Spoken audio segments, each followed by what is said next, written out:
সদৃশ আবৃত দশমিক ও অসদৃশ আবৃত দশমিক। সদৃশ আবৃত দশমিক এবং অসদৃশ আবৃত দশমিক কি আমরা এখানে দেখব। সদৃশ আবৃত দশমিক, সদৃশ আবৃত সদৃশ্যতা হিসাব করতে হলে 2 বা ততোধিক আবৃত দশমিক সংখ্যা আমরা হিসাব করতে হবে।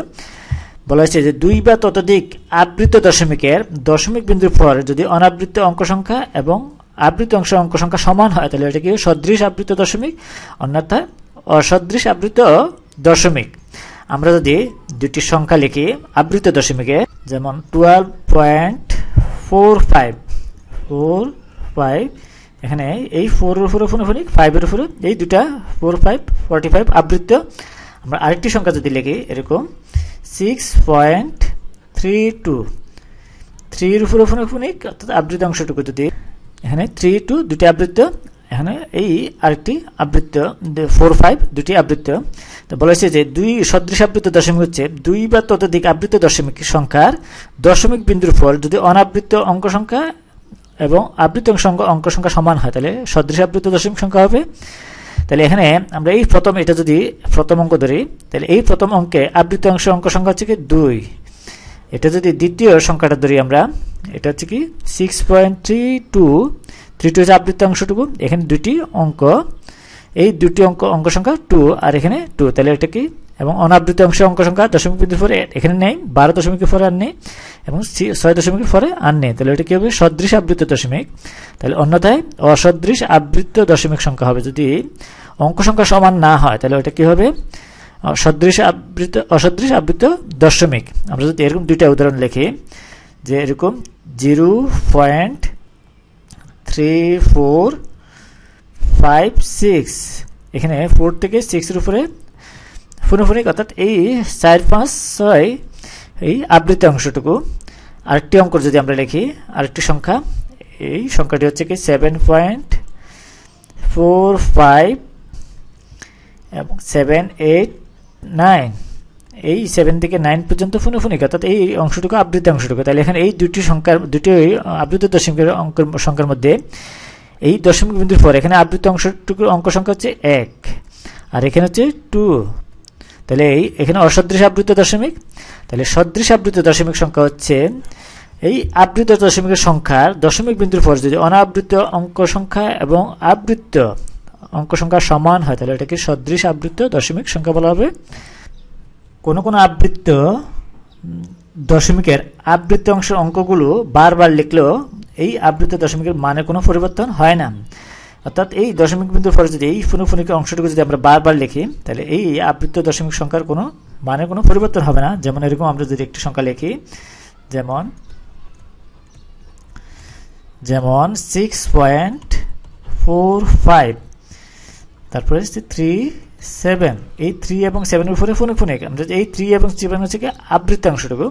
তাহলে এই অংশটুকু যদি আমরা বারবার লিখি তাহলে এই অংশের এই আবৃত দশমিকের সংখ্যার মানে কোনো পরিবর্তন হবে না। এটা সমান আমরা লিখতে পারি 6.4537 এই এখান থেকে শুরু করে আবার যদি 37 লিখি তাহলে এটা কোনো মানে কোনো পরিবর্তন হবে না, এই 37 থেকে লাস্ট 37 পর্যন্ত ফুনফুনিক। আবার এটা সমান আমরা যদি এরকম লিখি 6.4537 তাহলে এটার মানে কোনো পরিবর্তন হবে না।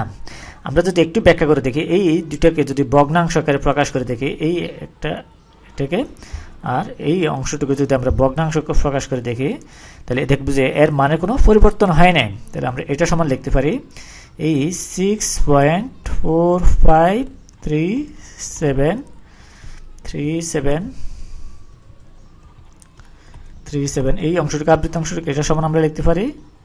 আমরা যদি এটা লিখি এই বিয়োগ করি তাহলে 6.4537 বিয়োগ অনাবৃত অংশটুকু, অনাবৃত অংশ হচ্ছে কি 645 ডিভাইডেড বাই হবে যেই কটা আবৃত অঙ্ক আছে তাহলে ওই কটা 9 অনাবৃত অংশটুকু দশমিক বিন্দুর পর যে কটা অনাবৃত অঙ্ক আছে অতটা 0।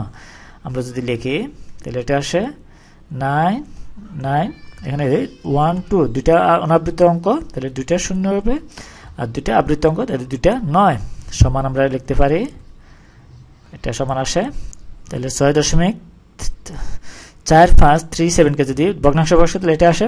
আমরা এই অংশটুকু যদি আমরা দেখি এখন এই অংশটুকু 6.6453737 এই অংশটুকু যদি এই আবৃত দশমিক যদি আমরা ভগ্নাংশ প্রকাশ করি তাহলে এই একই মান আসবে।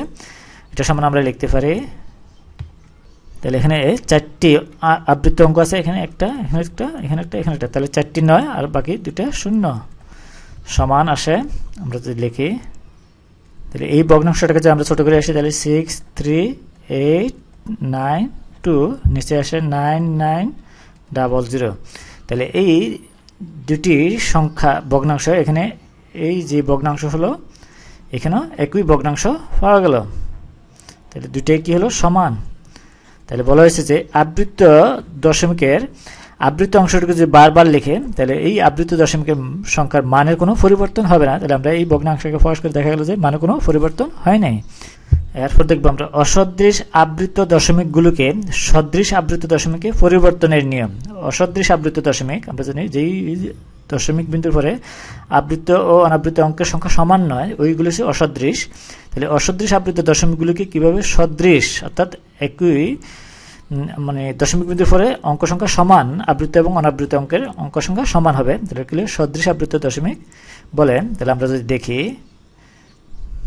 তাহলে বলা হচ্ছে অসদৃশ আবৃত দশমিকে দুই বা ততোধিক অসদৃশ আবৃত দশমিকের সংখ্যার মধ্যে যেই আবৃত দশমিকের দশমিক বিন্দুর পরে অনাবৃত অঙ্ক সংখ্যা বেশি, তাহলে অঙ্ক সংখ্যা বেশি তাহলে ওই সবগুলি আবৃত দশমিক সংখ্যার অনাবৃত অঙ্ক সংখ্যা তত হবে। আর আবৃত অঙ্ক দুই বা ততোধিক আবৃত দশমিকের সংখ্যার মধ্যে আবৃত অংশের অঙ্ক সংখ্যাগুলির লসাগুই হবে এই সবগুলি আবৃত দশমিকের সংখ্যা। আমরা যদি দুটি উদাহরণ দিয়ে দেখি, উদাহরণ হচ্ছে এখানে 5.6 একটি, আরেকটি হচ্ছে 7.345, এখানে 4 এবং 5 উপর ফোনাফোনি। আরেকটি যদি আমরা দেখি ও 10.78.423, তাহলে এই 4 থেকে 3 পর্যন্ত ফোনাফোনিক অর্থাৎ আবৃত অংশটুকু। তাহলে এই তিনটি হচ্ছে কি অসদৃশ আবৃত দশমিক। এই তিনটি আবৃত দশমিক সংখ্যা হচ্ছে অনাবৃত অসদৃশ আবৃত সংখ্যা। তাহলে এই অসদৃশ আবৃত তিনটি সংখ্যাকে সদৃশ আবৃত অর্থাৎ একই রকম করতে হলে কি করতে হবে, তাহলে এই তিনটি আবৃত দশমিকের সংখ্যার মধ্যে দশমিক বিন্দুর পরে যেই কয়টা অঙ্ক সংখ্যা আছে অনাবৃত অঙ্ক সংখ্যা তিনটির মধ্যে যেইটার মধ্যে সর্বোচ্চ, তাহলে এই সবগুলির অনাবৃত অঙ্ক সংখ্যা হবে অত। তাহলে এখানে হচ্ছে এখানে নেই, এখানে 0, তাহলে এখানে অনাবৃত দশমিক সংখ্যার বিন্দুর পরে অনাবৃত অঙ্ক সংখ্যা 1, আর এই তৃতীয় সংখ্যায় এখানে 2। তাহলে এই তিনটি সংখ্যার অনাবৃত অঙ্ক সংখ্যা হবে দশমিক বিন্দুর পরে অনাবৃত অঙ্ক সংখ্যা হবে 2। তাহলে এই আমরা যদি সদৃশ করতে তাহলে এই দশমিক বিন্দুর পরে অনাবৃত অঙ্ক সংখ্যা হবে 2, আর আবৃত অংশের অঙ্ক সংখ্যা হবে বলা হয়েছে যে এই দশমিক বিন্দুর পরে অসদৃশ আবৃত দশমিকের দশমিক বিন্দুর পরে আবৃত অংশের অঙ্ক সংখ্যা যত তিনটি এই ওই অঙ্কগুলির সংখ্যাগুলির লসাগুই হবে সবগুলির আবৃত অঙ্কের অঙ্ক সংখ্যা। আমরা যদি এখানে দেখি এখানে প্রথম এই সংখ্যাটার মধ্যে এখানে আছে 1 আবৃত অঙ্ক সংখ্যা 1, এখানে হচ্ছে কিন্তু 2, এই 4 এবং 5 এর উপর আবৃত অংশ, আর এখানে হচ্ছে 3। তাহলে 8 1 2 3 এর লসাগুই হবে এই তিনটি আবৃত সংখ্যার আবৃত অংশ অঙ্ক সংখ্যা। তাহলে এখানে লসাগু হচ্ছে 1 and 2 1 2 3 এর লসাগু হচ্ছে কত 6। তাহলে এই তিনটি আবৃত অঙ্ক অসদৃশ আবৃত অঙ্কের সংখ্যা হবে অঙ্ক সংখ্যা হবে 6, আর সর্বোচ্চ অনাবৃত অঙ্ক সংখ্যা হবে 2। তাহলে আবৃত অঙ্ক সংখ্যা হবে সর্বোচ্চ অনাবৃত অঙ্ক সংখ্যাটা, তাহলে এখানে সর্বোচ্চ অঙ্ক অনাবৃত সংখ্যা হচ্ছে 2, তাহলে আবৃত অঙ্ক সংখ্যা হবে 6। এই তিনটি আবৃত অঙ্ক সংখ্যার লসাগু হবে ওই সবগুলির আবৃত অঙ্ক সংখ্যা। তাহলে আমরা যদি এই 5.6 6 পুনঃপুনিক বা 6 আবৃত্ত যদি লিখি, এটা সমান লিখতে পারি 5.6 সমান আমরা লিখতে পারি দুইটা অনাবৃত্ত অঙ্ক সংখ্যা লিখতে হবে 5.66। তাহলে অনাবৃত্ত অঙ্ক সংখ্যা কত? দুইটি হলো। এরপর আবার 6, আমরা যেহেতু অনাবৃত্ত অঙ্ক সংখ্যা নেই এখানে, তাহলে এটা 6 থেকে 6টি হবে, 6টি অঙ্ক হবে অনাবৃত্ত অঙ্ক। তাহলে এটা হলো কি, এই দুইটি অনাবৃত্ত অঙ্ক সংখ্যা এখানে 2, অনাবৃত্ত অঙ্ক সংখ্যা 2, এই 2, আর আবৃত্ত অঙ্ক সংখ্যা 6।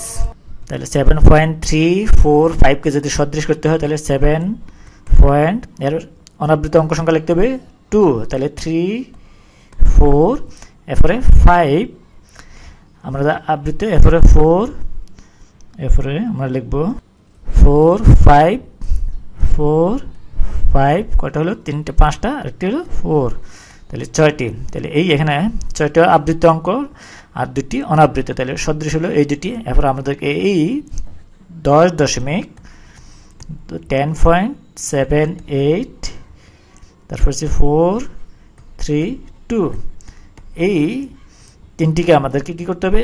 এই সংখ্যাটাকে সদৃশ করতে হবে। তাহলে এখানে আমরা লিখতে পারি 10.78, দুটি অনাবৃত্ত আছে, তাহলে দুটি লিখে ফেলি। আর আবৃত্ত অঙ্ক 3টি আছে, তাহলে আমরা যদি আবৃত্ত অঙ্ক লিখি 4 3 2, আমরা যদি বাড়াই তাহলে আরো 3টি লিখে যায় 4 3 2।